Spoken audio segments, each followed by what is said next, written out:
Here's an early morning vlog from a location that will shortly reveal itself. We've caught the early morning sunrise.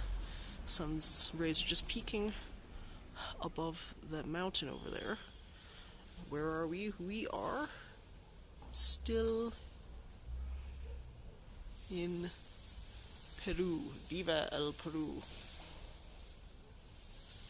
Cusco to be exact. I'm at high altitude with a high attitude. Last time, a couple weeks ago, Machu Picchu was such a whirlwind that I had no time to vlog or think about anything other than my one-day excursion to Machu Picchu, all self-guided, which made things both easier and harder, as I have now found out. But this beautiful view of high-altitude Machu Picchu is courtesy of me returning to Cusco from the Amazon jungle because I had some things I wanted to check off. Oh, and let's have some wildlife still, because this is me after all. Early morning bird is up with us.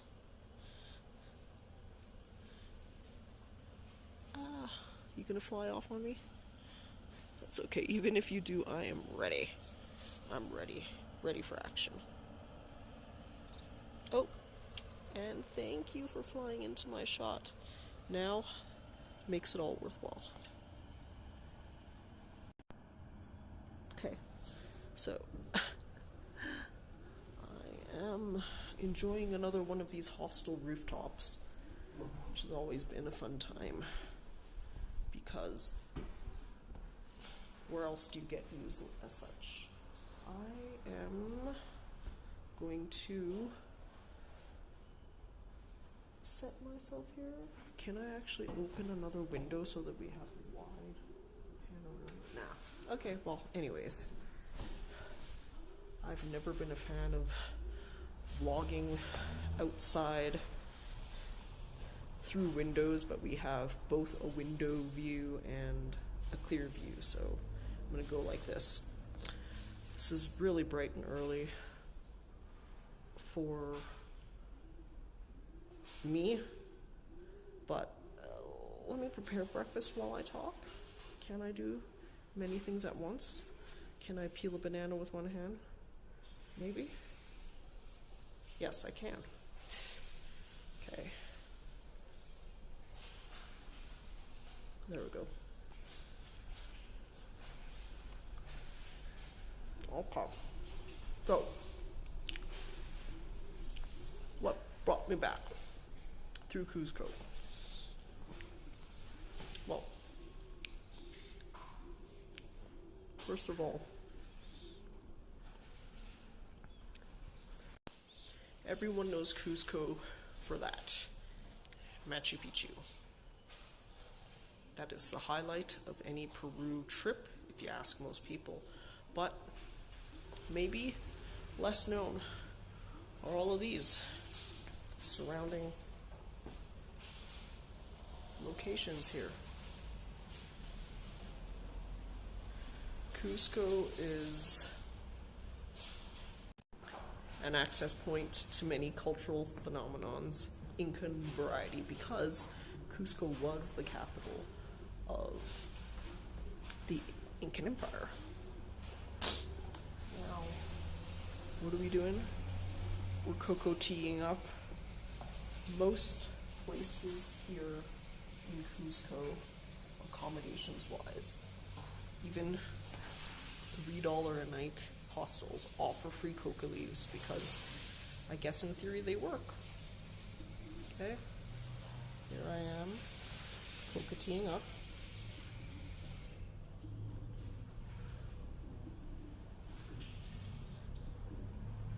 And this is going to be a recap of Cusco and the high altitude highlights of Cusco. So, Machu Picchu is a while ago now, and I think Machu Picchu's been talked about ad nauseum, so perhaps the value I add is less about Machu and more about what I've done or what's recent to me, and we'll go with that.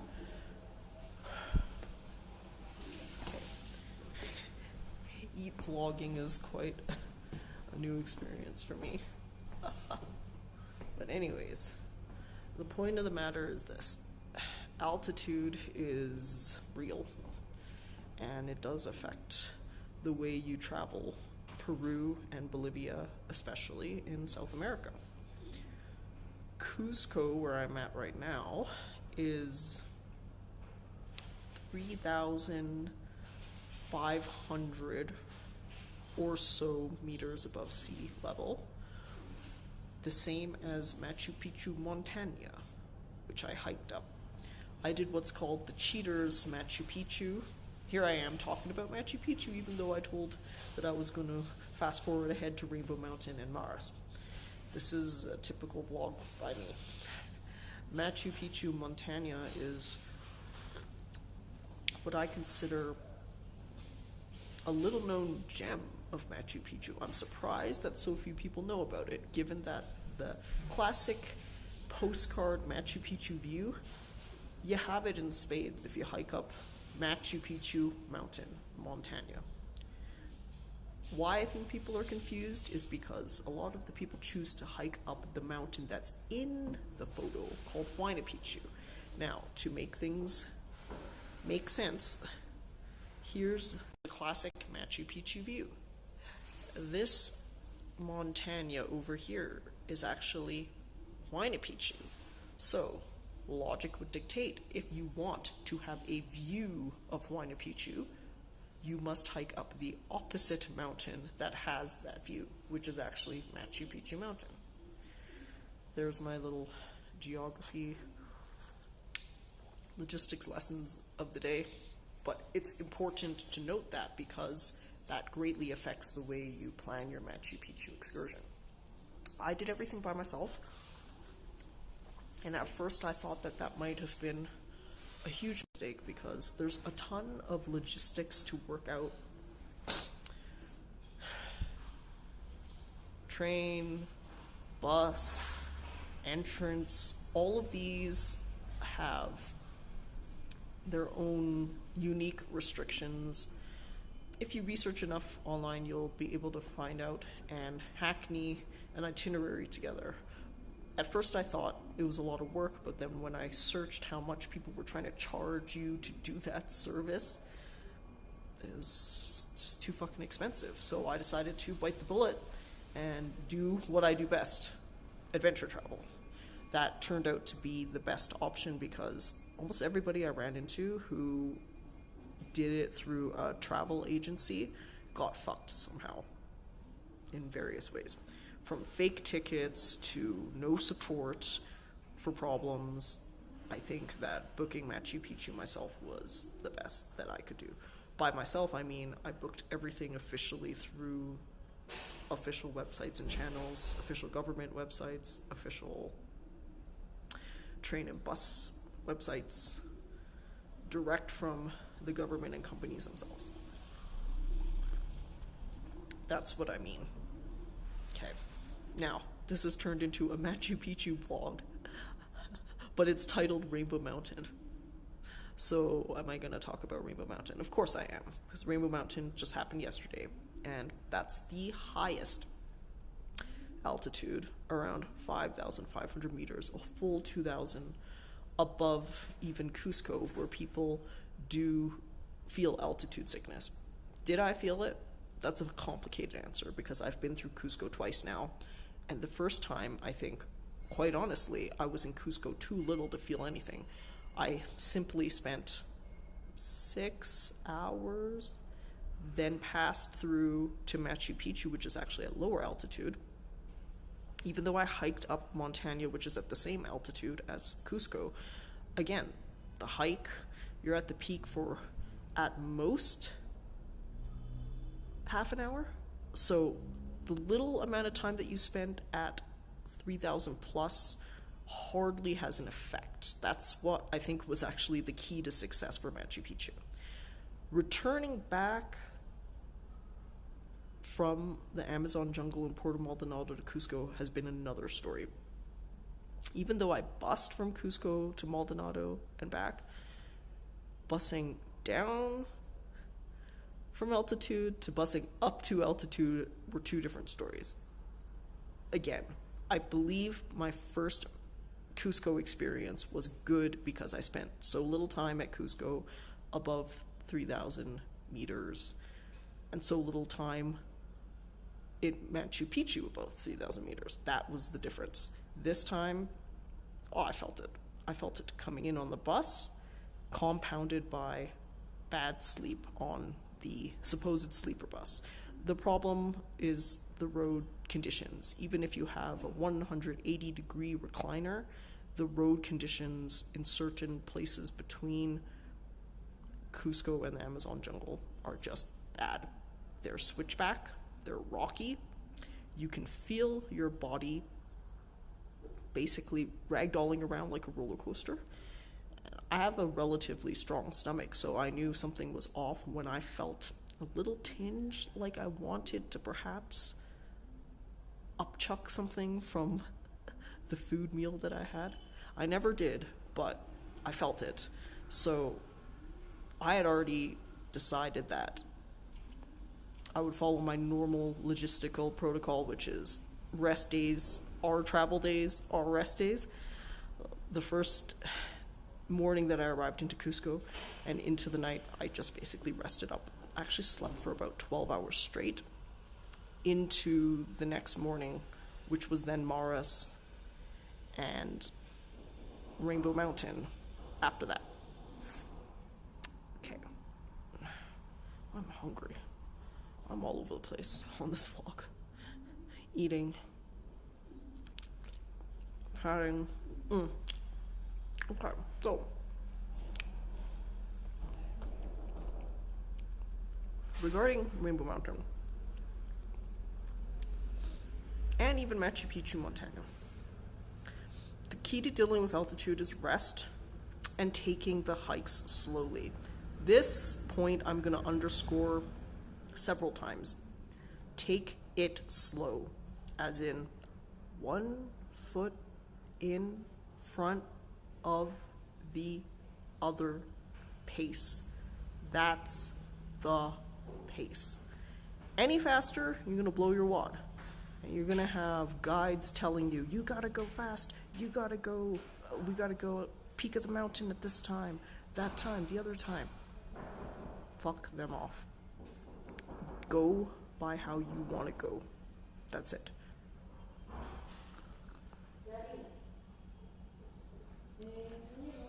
That's it.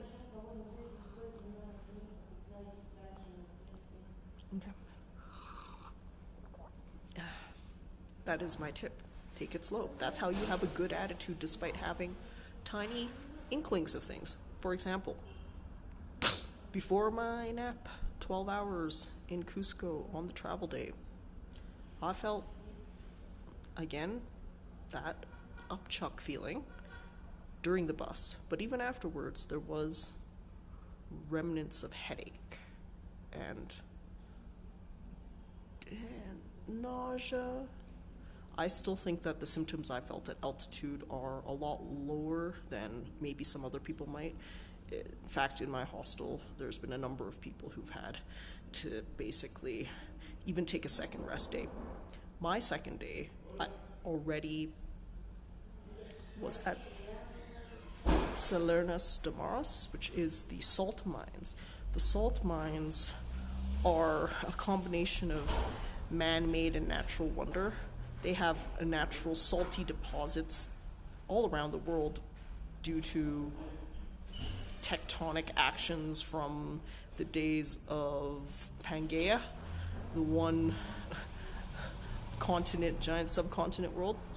But the salt mines are actually an architectural feat made to mine the salt.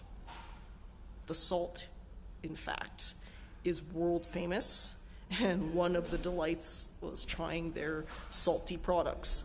They have easily 20 odd different flavors of salt combined variety chocolate that I sampled to my heart's content.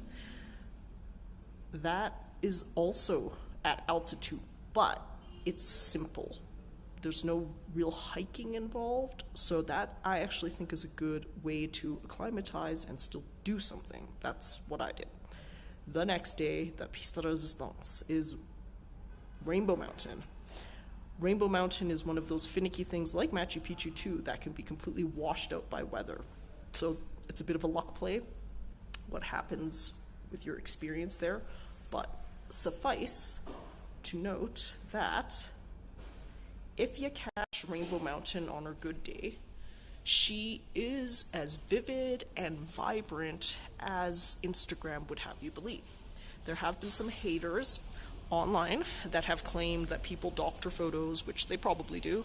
I'm known for my no edit, no bullshit, but, you know, I respect the fact that people do edit their photos because you invest a lot of time to go to these places, and to have something like weather ruin it is a downer. So yes, people do edit their photos, but I can attest to the fact that Rainbow Mountain, on a good day, with sunlight and very little cloud cover, is as vibrant and vivid as you'd believe with Photoshop. Instead of actually hiking up the Vinicunca, which is the colored mountain with the multiple mineral deposits which cause the colors, you hike up again, like Machu Picchu, another mountain to have a view of the mountain you actually want to view. This is a key thing to remember. The mountain you want to view, climbing up it ain't gonna give you the view of the mountain. You have to climb another mountain to view the mountain you want to view. The colors of Rainbow Mountain are naturally occurring from different mineral deposits, and they drape over Rainbow Mountain like a curtain rainbow, essentially. Although I would call the colors vivid and vibrant, they are more like a pastel, right? They have fairly warm tones to them. Am I even describing my color palette right? That's how I'm going to go with it. I'm going to go with it the way I just described it. The colors are warm. They are, at least in turn from what I remember, different kinds of maroon, mustard, and a dark evergreen.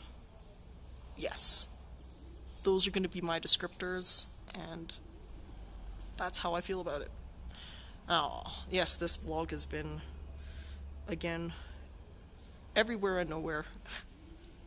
In watching back, I'm actually fairly lucid and able to tie things together in a way that I'm surprised with. But sometimes in the moment, I question how much sense I make. I think I've made enough sense, and I think it's been a good morning vlog. I might vlog again later, depending on the quality of the vlog that pushes through to YouTube. I think it should be good, though. Restream has made no complaints. The real question is whether this pushes through to Facebook. That has been the problem, the question, this entire time. I have resorted to sometimes doing lives on Facebook's native app, but I'm tired of that shit, man. Part of the reason why technology has been a game changer is because it's helped save time. If I'm gonna go resort back to caveman days where I have to split up vlog content among the two channels, then fuck that. I'll probably just let whatever flows through to Facebook flow through, and that'll be that. That's it for now, for the early morning from Cusco.